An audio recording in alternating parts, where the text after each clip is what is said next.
Assalamualaikum warahmatullahi wabarakatuh.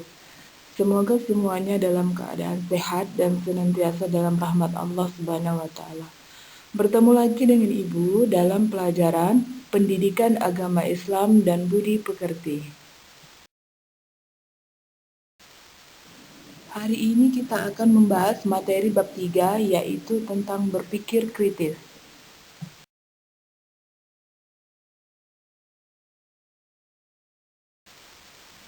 Sebelum kita masuk ke materi, terlebih dahulu kita dapat melihat fenomena alam di sekitar kita. Allah Subhanahu wa taala adalah Maha Kuasa menciptakan seluruh alam semesta beserta isinya. Bukan hanya kehidupan manusia, melainkan ada fenomena dan makhluk lain. Lihatlah bagaimana Allah menciptakan nyamuk, binatang kecil yang seringkali kita anggap merugikan karena biasanya hanya menyebabkan suatu penyakit. Tetapi di balik penciptaan nyamuk, banyak hikmah yang dapat kita temukan. Di antaranya menginspirasi kita untuk mengembangkan riset ilmiah. Begitupun juga dengan fenomena alam terjadinya malam dan siang.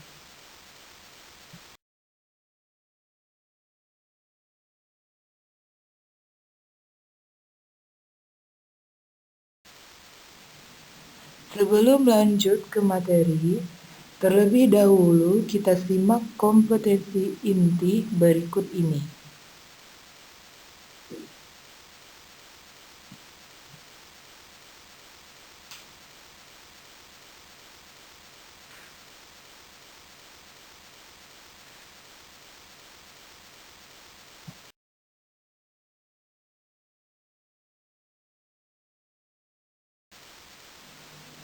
Kemudian, perhatikan kompetensi dasar.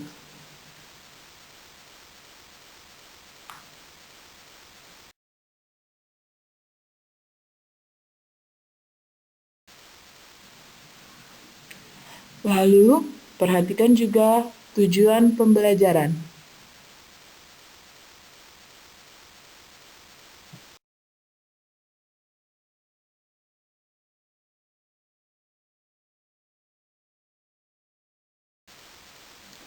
Mari kita pahami makna berpikir kritis. Apa itu berpikir kritis?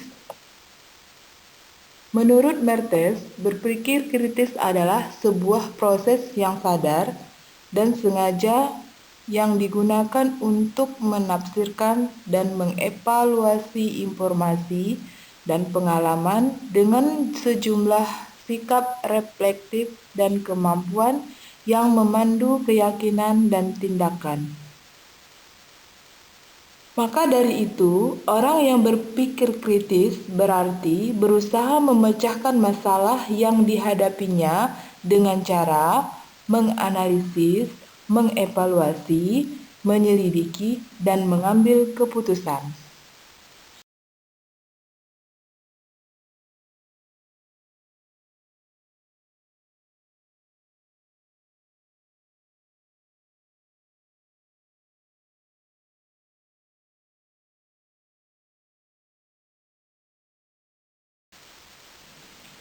Adapun manfaat berpikir kritis adalah: pertama, dapat menangkap makna di balik semua ciptaan Allah Subhanahu wa taala. Kedua, lebih kreatif dan bertanggung jawab dalam memecahkan masalah. Ketiga, dapat mengambil inspirasi dari semua ciptaan Allah Subhanahu wa taala untuk mengembangkan ilmu pengetahuan. Keempat, mengantisipasi terjadinya bahaya dengan memahami fenomena alam. Kelima, semakin bersyukur kepada Allah Subhanahu wa taala atas anugerah akal dan fasilitas lain yang ada di alam semesta. Keenam, semakin bertambah keyakinan tentang adanya hari pembalasan. Dan yang terakhir, semakin bersemangat beramal saleh dan meninggalkan maksiat.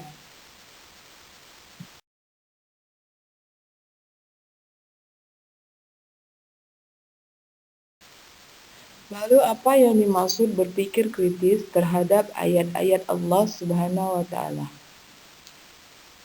Berpikir kritis terhadap ayat-ayat Allah Subhanahu wa taala atau informasi ilahi adalah berusaha memahaminya dari berbagai sumber, menganalisis dan merenungi kandungannya.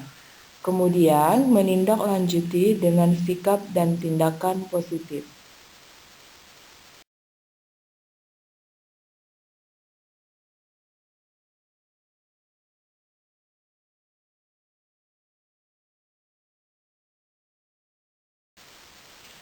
Mengapa agama mengajarkan kita untuk berpikir kritis?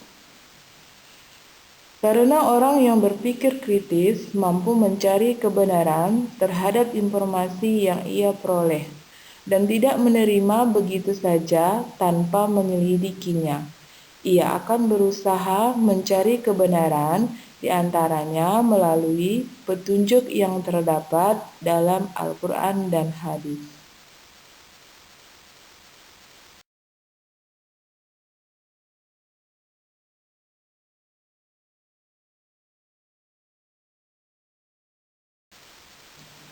Perhatikan Quran Surah Ali Imran ayat 190 sampai 191 yang menjadi dasar untuk kita berpikir kritis. Bismillahirrahmanirrahim. Inna fi khalqis samawati wal ardi wa ikhtilafil laili wan nahari la ayatil liulil albab. Artinya, sesungguhnya dalam penciptaan langit dan bumi dan pergantian malam dan siang, terdapat tanda-tanda kebesaran Allah bagi orang yang berakal. Alladzina yazkuruna Allaha qiyaman wa qu'udan wa ala junubihim wa yatafakkaruna fi khalqis samawati wal ardh. Rabbana ma khalaqtana hadza batila subhanaka faqina azabannar, yaitu orang-orang yang mengingat Allah sambil berdiri, duduk atau dalam keadaan berbaring, dan mereka memikirkan tentang penciptaan langit dan bumi seraya berkata, "Ya Tuhan kami, tidaklah Engkau menciptakan semua ini sia-sia. Maha suci Engkau, lindungilah kami dari azab neraka."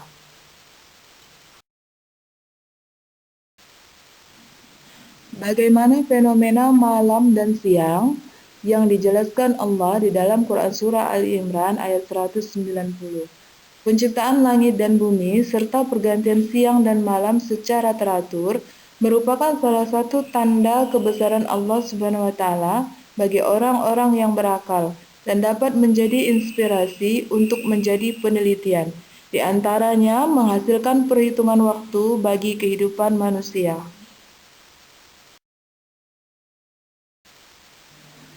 Adapun ciri orang yang berakal adalah apabila memperhatikan sesuatu akan memperoleh manfaat dan inspirasi oleh tanda-tanda kebesaran Allah Subhanahu wa taala, sehingga ia selalu ingat kepada Allah Subhanahu wa taala dalam keadaan apapun dan dimanapun. Dalam Islam, masa depan bukan hanya masa depan di dunia, tetapi lebih jauh daripada itu, yaitu kehidupan di akhirat. Orang yang dipandang cerdas oleh Rasulullah SAW adalah orang yang pikirannya jauh ke masa depan, menembus dinding duniawi, yaitu hingga kehidupan abadi yang ada di balik kehidupan fana di dunia ini.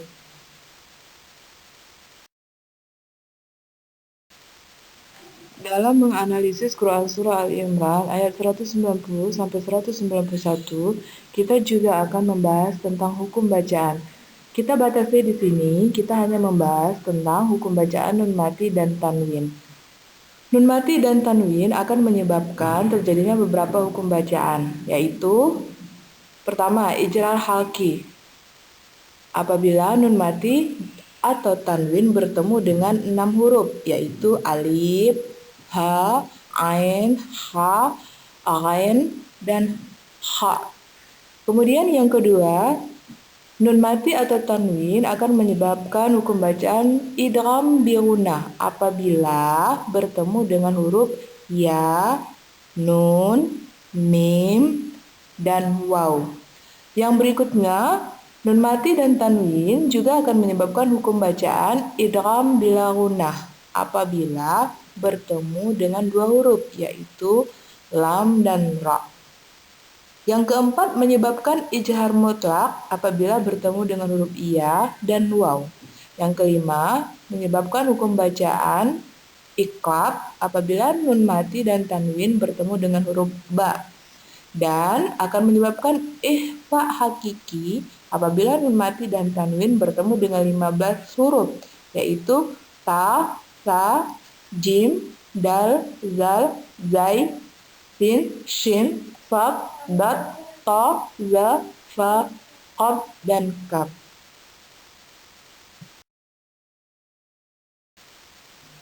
Perhatikan contoh berikut ini. Yang pertama, nun mati bertemu dengan ha, maka hukum bacaannya adalah ijhar halki. Cara membacanya wain ha, dibaca jelas. Yang kedua, yaitu idgham bi gunnah.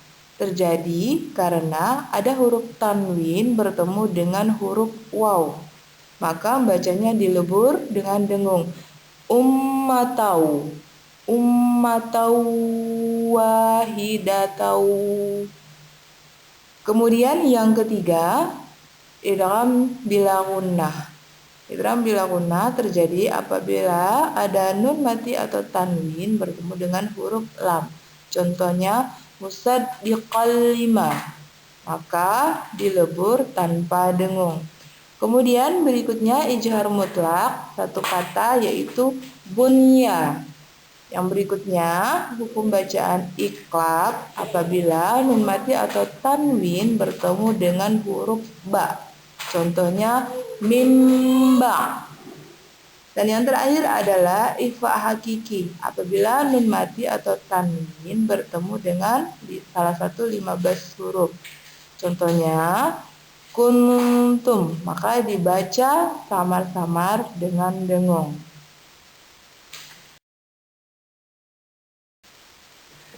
Setelah kita menyimak penjelasan materi di atas, maka implementasi pemahaman kita terhadap Quran Surah Ali Imran ayat 190-191 adalah: pertama, senantiasa bersyukur kepada Allah Subhanahu wa Ta'ala atas akal dan anugerah alam semesta. Syukur dapat diwujudkan dengan memperbanyak ibadah dan amal saleh kita. Kedua, melakukan kajian terhadap ayat-ayat Allah Subhanahu wa Ta'ala.